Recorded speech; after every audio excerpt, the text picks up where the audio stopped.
বিচার সংস্কার ও নির্বাচনের প্রস্তুতি সহ দেশের সার্বিক পরিস্থিতি নিয়ে তুরস্কের ফরেন অ্যাফেয়ার্সের ডেপুটি মিনিস্টার বেরিস অ্যাকিঞ্জির সঙ্গে জাতীয় নাগরিক পার্টি এনসিপি এর বৈঠক অনুষ্ঠিত হয়েছে।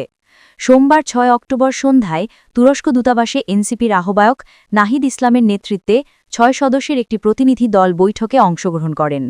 প্রতিনিধি দলে আরও ছিলেন আলাউদ্দিন মোহাম্মদ, সুলতান মোহাম্মদ জাকারিয়া, মনিরা শারমিন, নীলিমা দোলা ও ড আতিক মুজাহিদ। সৌহার্দ্যপূর্ণ পরিবেশে বৈঠকটি অনুষ্ঠিত হয়।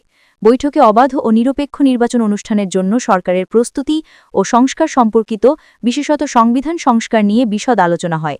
এছাড়া বাংলাদেশের যৌথ অর্থনৈতিক কমিশন গঠন, দ্বিপাক্ষিক সহযোগিতা, ইউথ এক্সচেঞ্জ, রোহিঙ্গা প্রত্যাবাসন সহ দেশের সার্বিক পরিস্থিতি ও অগ্রগতি নিয়ে আলোচনা হয়। এনসিপির আহ্বায়ক নাহিদ ইসলাম মন্ত্রীকে বাংলাদেশ সফরের জন্য ধন্যবাদ জানান এবং দুদেশের মধ্যকার দ্বিপাক্ষিক সম্পর্ককে আরও এগিয়ে নিয়ে যাওয়ার প্রত্যাশা ব্যক্ত করেন।